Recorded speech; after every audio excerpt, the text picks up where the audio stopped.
recognize a verb is its location compared to the subject. Verbs almost always come after a noun or pronoun. These nouns and pronouns are referred to as the subject. The verb thought comes after the noun Jack, so the action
Jack, that is the subject, was taking was thinking. Now let us consider a few more examples. Mark eats his dinner quickly. We went to the market. You write neatly in your notebook. They thought about all the prizes in the competition. Now we are coming to the types of verbs. In order to use many verb tenses in English, you need to know the past forms of all verbs.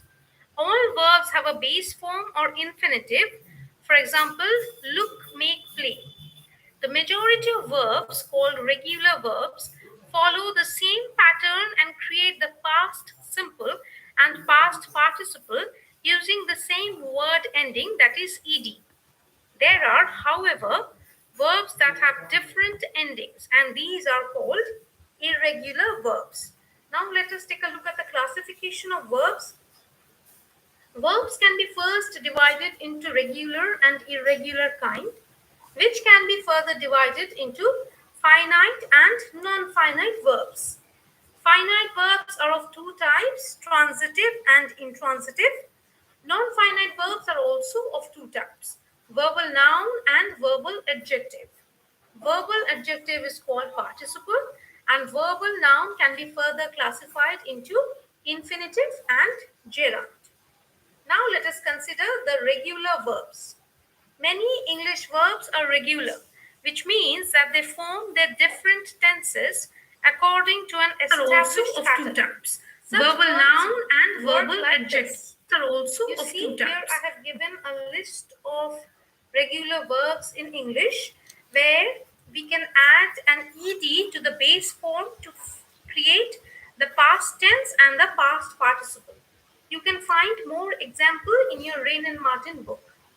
Now we are coming to irregular verbs. Irregular verbs form their past and past participle forms in different ways. There are mainly three types of irregular verbs. Verbs in which all the three forms are the same. That is, the base form, the simple past, and the past participle remains the same. Example, put or cut. The second type is a verb in which two of the three forms are the same. That is, the base form is sit and the simple past and past participle form remains the same. In which all three forms are different.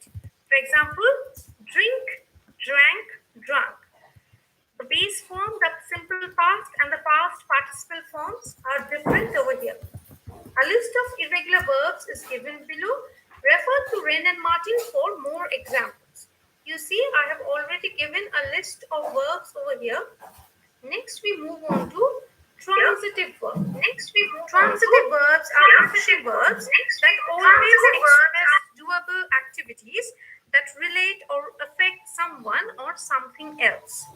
These other things are generally direct objects, nouns or pronouns that are affected by the verb, though some verbs can also take an indirect object, such as show, take, and begins with a transitive verb, someone or something receives the action of the verb. The transitive verb examples in the following sentences are in bold for easy identification. Gary ate the cookies. The transitive verb is ate. Gary is the subject because it is Gary who is doing the eating. And the cookies are the direct object because it is the cookies that are being eaten. Other examples are he kicked John. John punches him. They sold the tickets. Examples of verbs used with both direct and indirect objects. They sell him the tickets. In this sentence, the tickets are the direct object while him is the indirect object. Mary baked her mother a pie. In this sentence, a pie is the direct object while her mother is the indirect object. Next, we come to intransitive verbs. Intransitive verbs are action verbs that always express doable activities. They're different from transitive verbs because there is no direct object following an intransitive verb. The intransitive verb examples in the following sentences are in bold for easy identification. We traveled to London. The intransitive verb is traveled. The subject is we because we are doing the traveling, but London is not a direct object because London is not receiving the action of the verb. Other examples are I sneeze in the morning. He arrived with moments to spare. Catherine sat away from the others. John eats before leaving for school. The last example shows that the verb eats can be both transitive and intransitive depending on whether there is a direct object or not. If the sentence read, John eats the cookies before leaving for school, eats would be transitive as there is a direct object, that is the cookies. By the way, some verbs can be both transitive and intransitive. These verbs include start, leave, change, live, stop. The fifth kind of verb is the finite verb. Finite verbs change their forms when there is a change in the number or person of the subject. Finite verbs also have different forms in different tenses. When a verb has a subject and a tense, it can be referred to as a finite verb.